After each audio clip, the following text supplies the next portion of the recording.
All right, it's the Brian Hornback experience.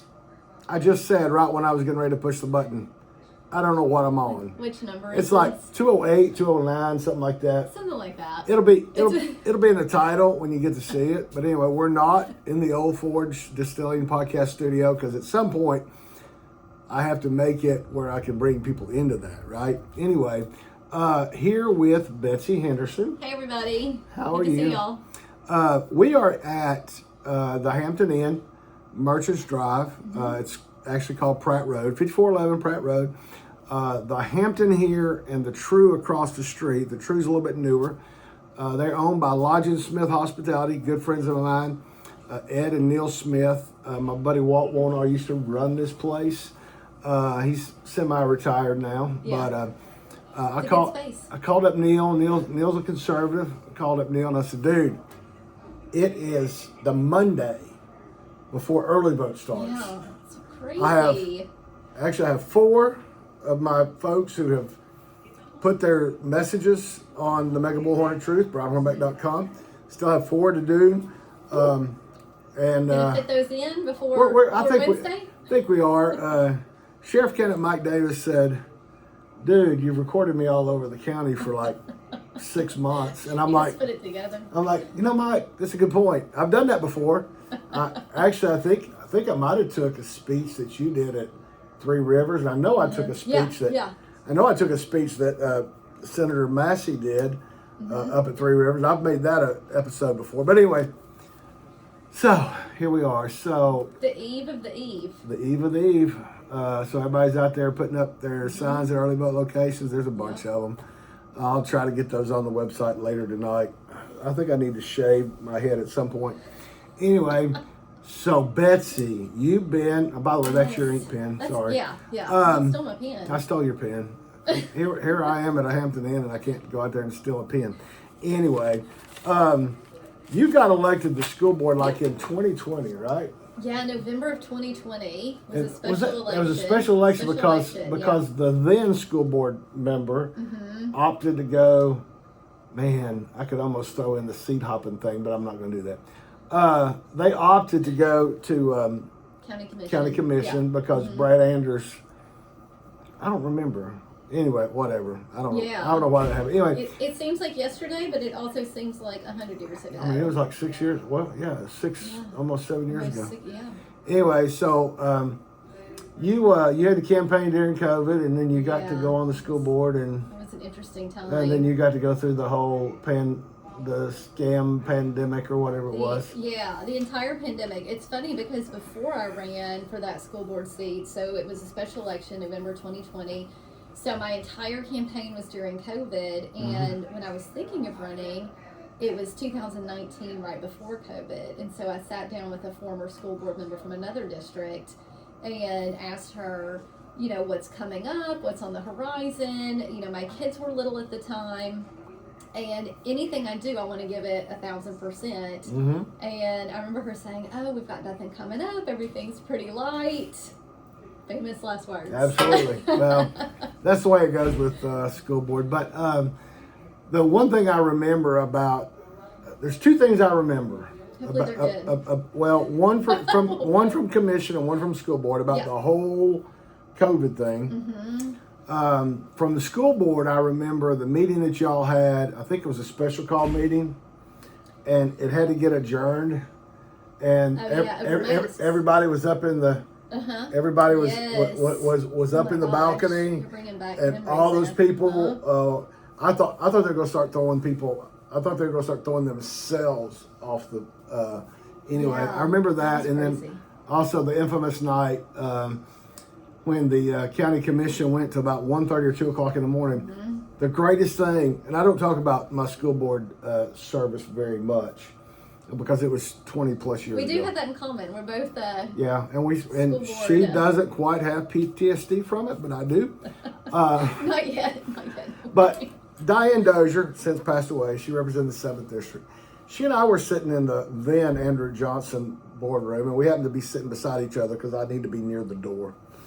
And I said, "Dan, you know what this room needs?" She said, "What?" And I said, "We need cameras up there so that this stuff could be live streamed." And she said, yeah, that'd be a good idea. So that way you don't have to go across the street. Well, anyway, little did I know that really I was just doing that for my own benefit, so I could sit at home, watch y'all, and text y'all when I want to. No, that's a good addition because it's, I'm very... That did not happen while it was mine and Diane's thought. It didn't get implemented until years later. Oh, that's crazy. It's important for government to be transparent, so I'm appreciative that the law stream knows now.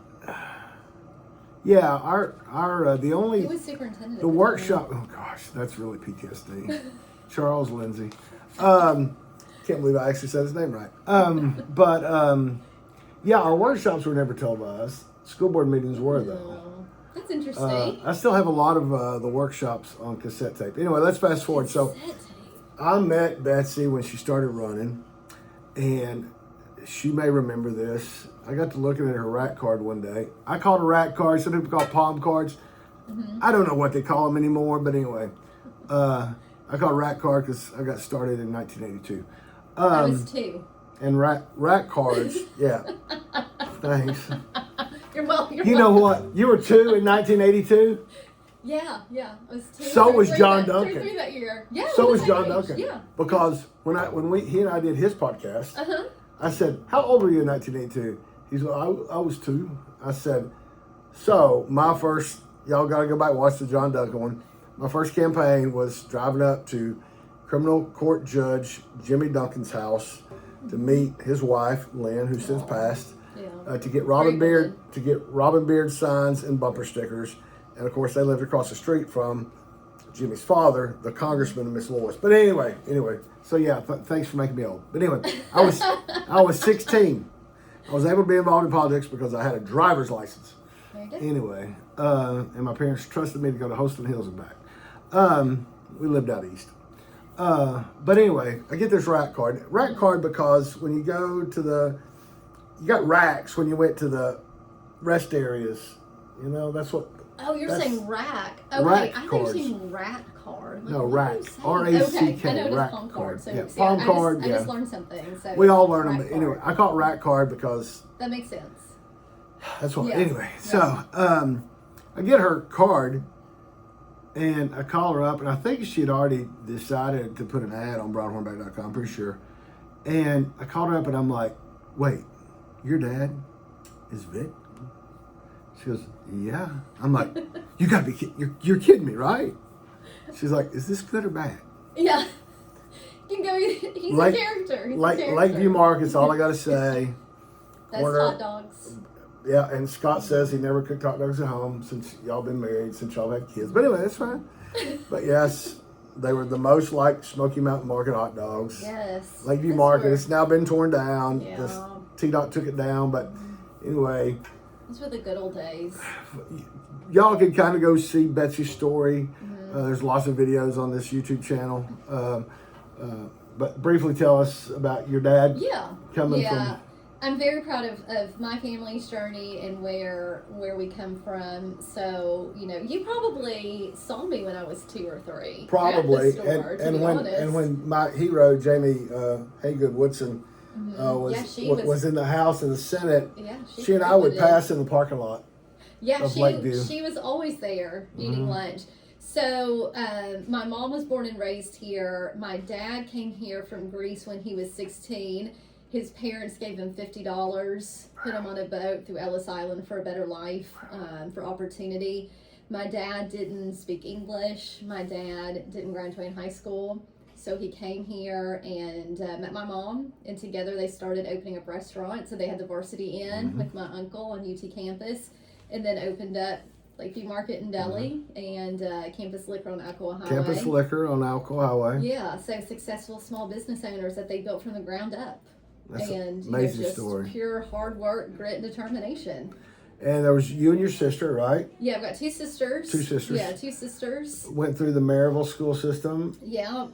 Went to the University of Tennessee, right? Yeah, I went to Tennessee. And graduated in 2001. 9/11 happened. 9/11 happened. You graduated UT in 2001. Yeah, August of 01. Yeah, and so see what's interesting about this. This will be a first for the Betsy Henderson, Brian Hornback saga. Is that she talks about 9/11, right? And there was a couple things that happened on 9/11. One, my wife and I were in a courtroom when we heard that a plane had and no, it was not for divorce. I know a lot of you people like to talk about that. We've been married 38 years. Anyway, we were there, and the bailiff, who I'd known, came in and tell me a plane had hit the, World Trade Center, and I'm like, okay, it bounced. I'm assuming it bounced off. Yeah, right? Thinking it was an accident. I mean, I don't know, some kind of weird accident. And then not they told intentional. us. Then they told us there was a second one, and then the case before us got continued, so we had to punt. And so then my wife went home. I went across the street because I'd only been on the school board about a year because I took office September 1st of 2000, and went in superintendent's office and actually watched what was happening. Wow. But also, the Tennessee School Board Association was supposed to be having their fall district meeting. Oh, that's the big one too. Blount County at Heritage. Oh, wow. But we ended up not having it that night, obviously. Yeah. But anyway, so here she is. She's now going to go from UT to where? DC. So the week of 9/11. Yeah, so I moved to DC the week of 9/11. So Congressman Duncan, I had interned for Congressman Duncan during college, my junior year at UT. And so when I was reaching graduation in 2001, he had offered me a full-time job in his DC office. Wow. So I remember Bob Griffiths, who I know a lot of y'all know, Congressman Duncan's longtime chief of staff and good friend. So he offered me the job. He gave me 2 dates. I remember he said you can start September 10th or you can start September 17th, and those dates are ingrained in my memory. And I remember telling Bob, I'll start September 17th, that way I have an extra week at home with my family. And so we moved up that week. Wow. And that was an intense time. Wow. An intense time, because we also so we had 9/11 happen. And so when I started, we were dealing with the aftermath of that, but then we also had anthrax. Oh yeah, so here you are, working in a congressional office, opening up mail, because I'm sure you started at opening mail. Anyway, I totally forgot about the whole anthrax thing. But what's real interesting about 9/11 is, and I know about where your parents lived, like in Blount County, where they are now, and of course I know they're downsizing, and we're not going to reveal any of that, but the main thing is you being in Mayoral and me living in southwest Knox County since 99, we were in direct flight path to McGee Tyson. Yeah. And I remember going outside on 9/11, and it happened for about, I don't know, seems like a week, but there was total silence because there was no planes. It was the eeriest silence.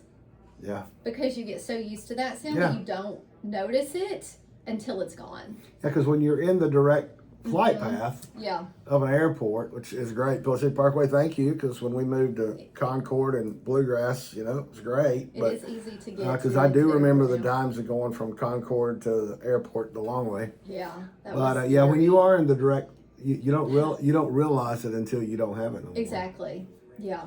But anyway. It was an eerie time. So you go to DC, you work for a few years, you meet some dude from Florida that was working for Connie Mack. Some dude from Florida became my husband, right?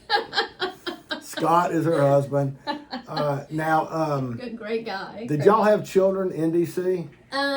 So we didn't have them in DC. Okay. So I found out I was pregnant with Logan. Okay.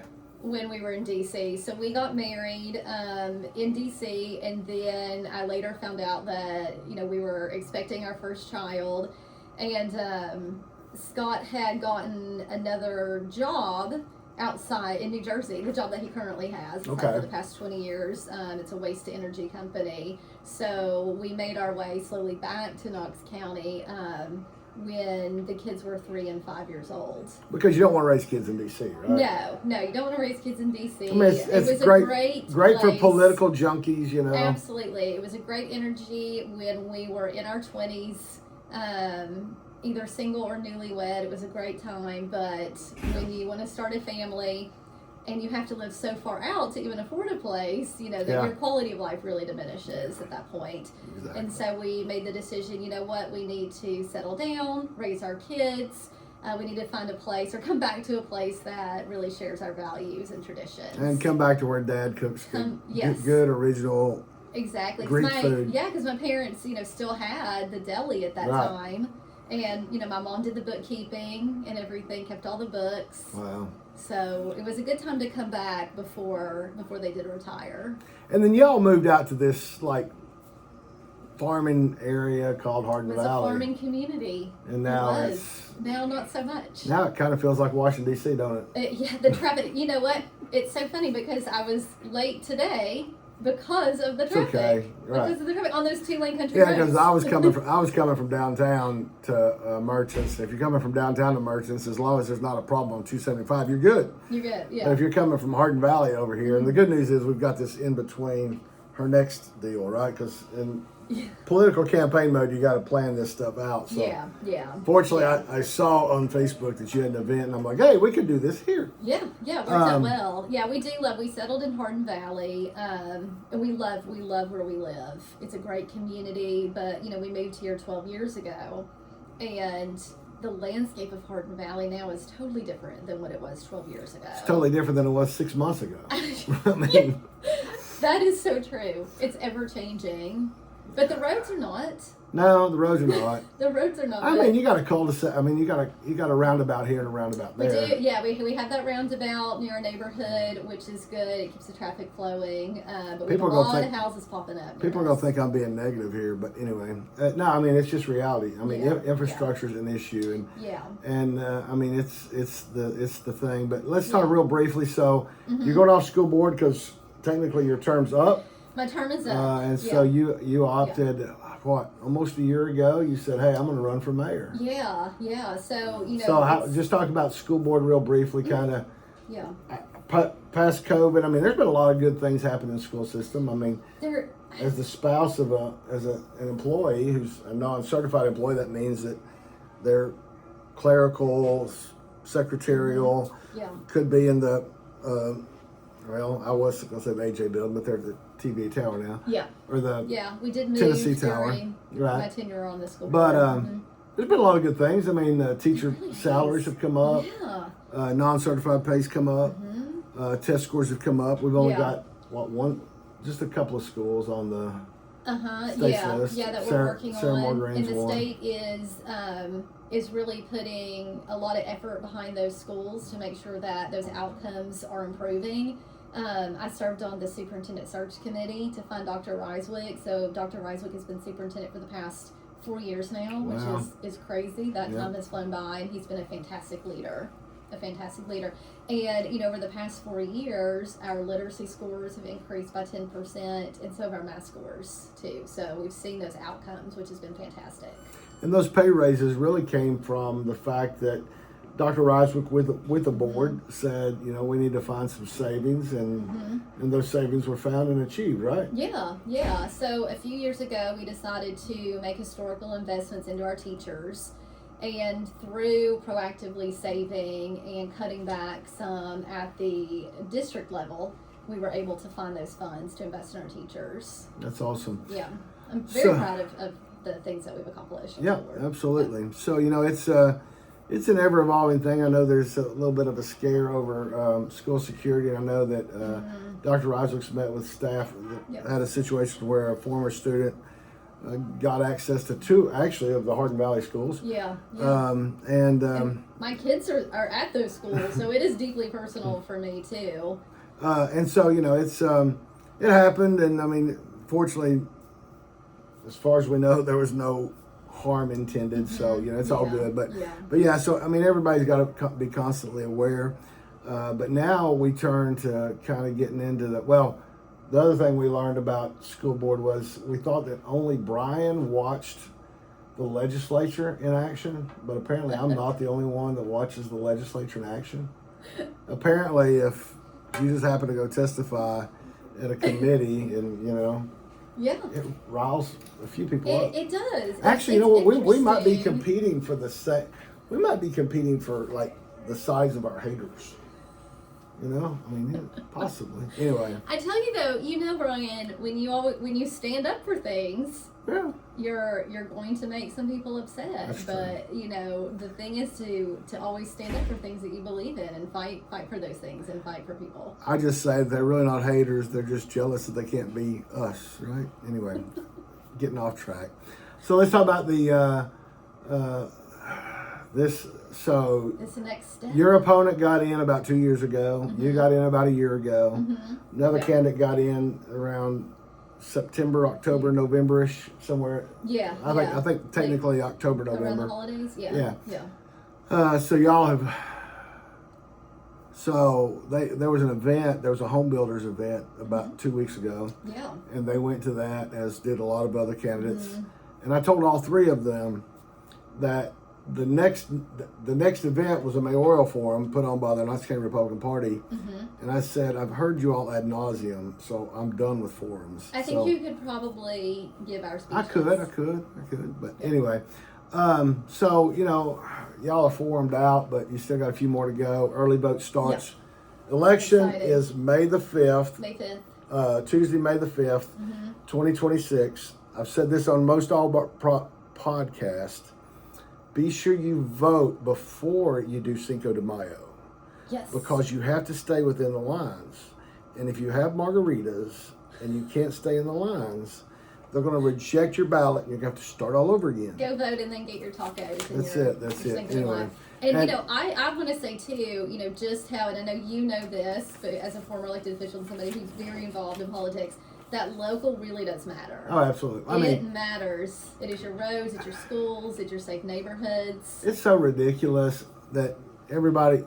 I appreciate everybody showing up to vote for Donald Trump, because we couldn't survive 4 years with Kamala Harris. No. Oh. God, no. But I appreciate everybody showing up to vote for Donald Trump.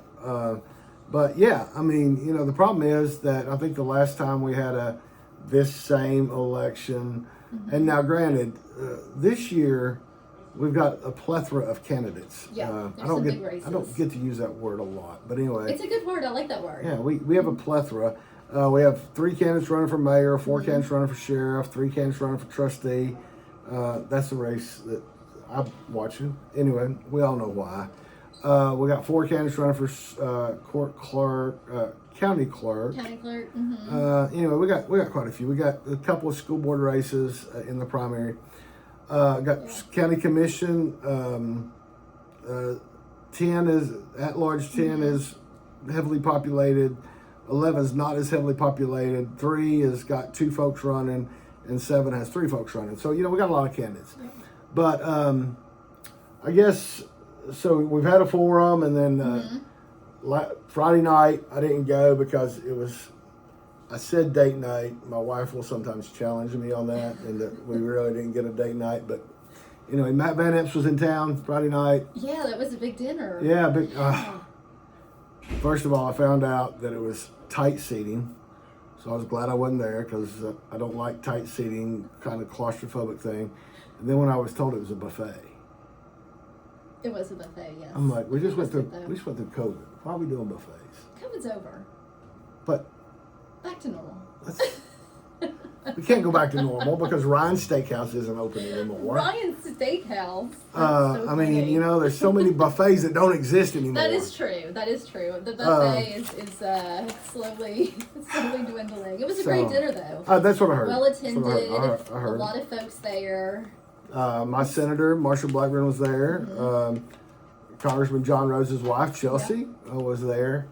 So a lot of things going on, but I do have to say Tim Burchett gave a great speech though. I heard the greatest thing about Congressman fantastic. Burchett was that he didn't make everybody stay long enough for the 2 paintings to be auctioned. He bought them. He said, I'm buying them so we can go home. That's what I was told. Yeah. My sources are He's good. the owner now of 2 amazing paintings. Which means Kelly is the Yes, owner Kelly now owns those 2 paintings. paintings, which they're probably in the barn. I'm sure they were great paintings. Yeah, it was a great dinner. Lots of great speakers. Lots of great folks attending. And then I think that probably the biggest news that came out of Friday night was that I guess Mayor Jacobs had called everybody in town because I read about it in Victor Ash's column today, and it's been kind of talked about. I think in that other thing that's called the Daily Paper.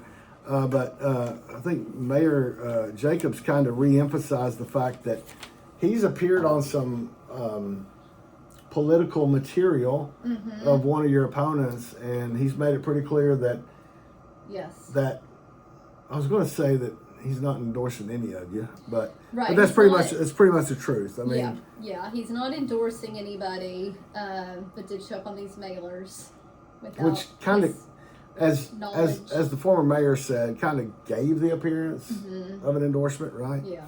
But anyway, so he didn't. So let's kind of talk about. I got some stats. You know, I don't always show up with notes. That's why he needed my pen. She just gave me up. Anyway. It can be a pen or crayon or marker. It can. I mean, you know, it really don't matter. So over the last 15 years, these are my stats. Over the last 15 years, we have annually increased the county budget by $30 million every year. Every year. So basically what that $30 million annually every year is new folks moving to town. Just see that natural growth piece. Now, if you get elected mayor, my only request is I need 4 gates. 4 gates. I need 4 gates. I need one east, west, north, and south to stop these people from moving in. I tell you, we are one of the fastest growing counties in the country. I reluctantly clicked on a story today that said that somebody, World Atlas, somebody identified the town to go to. Knoxville? In Tennessee. Thank God, no. And so I clicked on it, and it was Signal Mountain. Oh. And I'm like, there's 8,000 people on Signal Mountain, and it is a mountain, kind of north of Chattanooga. There's not enough room for all those people to move up there, but go. In 2008, we got a bond rating of AA+. Still hold that. And we still hold it 18 years later. Yep. We have $111 million in the fund balance. We have $30 million in the debt retirement. And one thing that hadn't been talked about is if you pick up the Knox Focus, you'll see my day job. See my boss's half-page ad where $26 million has been achieved through the investment account with the trustee. We get your tax money. He gets your tax money. I just work with tax relief, tax freeze. And then he invests that money. And then there's been $26 million in new money that's been achieved through that, along with some other things. But he and I will be doing a podcast before too long. We'll talk about that. So really and truly, after we look at those stats, Betsy, why would anybody ever need a tax increase? That's a good question. We do not need a tax increase here in Knox County. In 1999 was the last tax increase we had here. The budget at the time was $423 million. And to your point in your stats, our budget now is $1.1 billion. Right. So just through that natural growth and responsible spending and responsible saving, we've been able to grow in that way. So there is no need for a tax increase. It's all about prioritizing, too. And one of your opponents actually said at the Innovate 865 forum that we're on the verge of bankruptcy. Which is not true. And, Mayor Jacobs at Friday night's dinner addressed that we are not on the verge of bankruptcy, that we have healthy savings. He has been doing a fantastic job. He's a fiscal conservative, as Mayor Burchett, now Congressman Burchett, and Mayor Ragsdale as well. Right. And so, through their leadership, we've been able to do a good job without a tax increase. And, you have one candidate that is gloom and doom, while our current mayor is saying, no, that is not true. Most of these bonds, if I'm not mistaken, are about 20-year bonds. So we've gone 18 years, and we're still at AA+. I'm sure the bond raters would have downgraded us at some point if we were near bankruptcy. Yeah, absolutely. So I'm the only candidate that is committed to not raising property taxes. People are already struggling as it is, whether it's the grocery store or gas pump, and they don't need that burden. What they need is government living within its means, just like we do as families. Right. So so that kind of addresses that big old elephant in the room. Elephant in the room. And yes. there was this humongous elephant that was outside the Buddy's barbecue Yes, because a physical elephant. Because he couldn't get in. He was a blow up, but it was the biggest blow up elephant I've ever seen. he couldn't get in the room, so they had to keep him out of the room. Actually, they had him for the. If you see any of the videos from the St. Patrick's Day parade, he was going down Gay Street too. Yep. So infrastructure is an issue. We got we got potholes everywhere. Yeah, infrastructure is an issue. So that is something that's going to be a priority of mine. You know, it needs to be prioritized. We know that our roads are lagging. We have houses that are popping up everywhere. We need to make sure that we are prioritizing, you know, core services, good roads, good schools, safe neighborhoods, and then get government out of the way. Right. So families and businesses can truly thrive. Schools are, for the most part, I mean, other than folks moving in, I mean, yeah, we have some schools that need some issues. I mean, Powell Elementary, my friend Bo, will be the first to stand up and shout from the rooftops about Powell Elementary. But Powell Elementary is a little stretched. They got some portables, and you know, Belltown, a new big development, unfortunately got somehow zoned into that, and so I think Dr. Ryswick has kind of assured some of the folks in Powell that they're going to try to address that. But there's also going to be rezoning with Bricky McLeod, with Amherst, with Carnes, and with Powell together. So yeah, they did vote to rezone some of those schools. I actually voted against that plan because I would like to see Powell get an addition, a refresh to their school, maybe more of a permanent solution, so that way families could stay in that community. Powell is such a generational community, and so that's why I voted no against that reason. Well, and you know, that's the thing about communities, whether you're in Hall's community or whether you're in Powell, whether you're where I grew up in Carter or where my kids graduated from in Farragut, in that school to the east, it's a Burgundy. Anyway, all those communities are actually where Congressman Burchett graduated from. Anyway, so schools, and then you know, our parks are, you know, overall I think we're pretty good except for the infrastructure. Yeah, you know, we really are blessed to live here. It is a great place to live and work and raise a family. It is a blessing to be here, and we're in good shape. I'm excited about the future. I think this next mayor is going to set the vision for the next 20 to 40 years. As somebody whose parents built the American dream, I want that for the next generation. I want my children to stay here. I want my grandchildren to stay here. It's a great place to be. Right. And when you do hear one candidate talk about how we're on the verge of bankruptcy, you really got to think about this. You got and I know you've said this and others have said this. I think Adam Thompson, county commissioner, said at the last commission meeting, you take the $1.1 billion pie, and once you cut out the piece that is the schools, that's a big chunk. And then when you take out the sheriffs, you're really just talking about $130 million that really impacts the mayor. So it'll be interesting when the new mayor takes office September 1. I guess Mayor Kincannon will still have about a year left. Yeah. Unless that state bill goes through. Right. Yeah, because then she'll get another year. And then, you know, it's interesting. Term limits really, I support them in 94. I still support them today. I know elections are term limits. I know, I get it.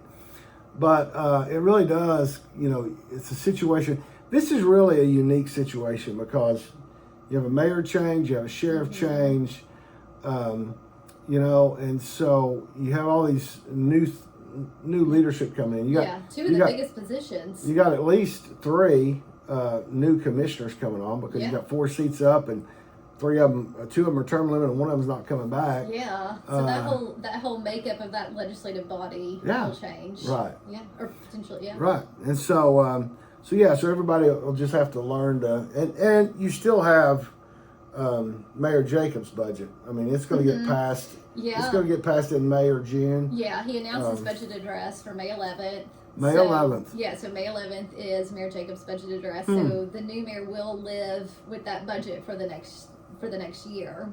So May 5th, and then 6th recover, 7th maybe recover, and then the 11th we'll have the budget and address. then back to work. And we're back to work. But wow, so yeah, and your kids are driving. It's fast approaching, yes. So Logan is 17 now. He's driving. Molly's 15, so she's almost there. She got a learner. She can get her learner's permit. Her learner's permit. She's a driving class tomorrow night. Her first driving class tomorrow night. It goes too fast. Wow. It goes too fast. And my boy JoJo, Josiah Hare's 14th birthday is today. Oh, happy birthday! Yep. He's gonna go eat a lot of steak tonight. I understand. Nice. Yes. But well, Betsy, we've gone about 35 minutes. We probably talked about just about everything we can talk about. Yeah, it's been great. We need to do this again. Absolutely. Well, we will. We need to do a food tour. I mean, that's how we connected through hot dogs and through Lakeview, delis. Through your rack card, which you call a palm card. That's when I figured out that Vic was Betsy's dad. Yeah. We could do a food tour. I don't know that I need that much Greek food, but we could do all kinds of food. But, all kinds of food, yeah. Absolutely.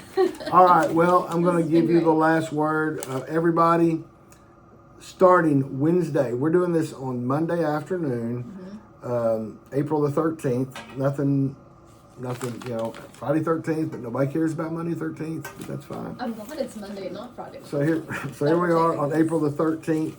Early vote starts April 15th. All the locations, normal locations. I will say that over here at the Expo Center, it's now the old Firestone, which is in the front, so you don't have to go as far back. Yep. But Farragut has a location. Gibbs still has theirs. Halls, you're going to be across the street from the Senior Center, all that kind of stuff. April 15th through the 30th. Election day is May the 5th. Republican primary, because Democrats ain't got enough to have it. Anyway, we got to close primaries at some point. Yes. Anyway, all right, Betsy, I'll give you the last word to ask for everybody's vote and give the last pitch, and then appreciate you being here. Yeah, thanks for having me. I'm so excited. I'm a conservative leader. I've been tested, as you well know. I've stood up. I've delivered results. And I'm excited for this opportunity. I will continue to do that. I will always put the needs of your families first. I humbly ask for your support and vote starting Wednesday, April 15th. You can early vote anywhere in the county, any of those locations that Brian mentioned. Yep. And election day is May 5th. There you go. Thanks so much. Yep. And a podcast is not an endorsement. But I appreciate all the folks that have been on my podcast and been on my. Thank you for keeping us educated too. Absolutely. All right, we're done. See y'all. Bye, everybody.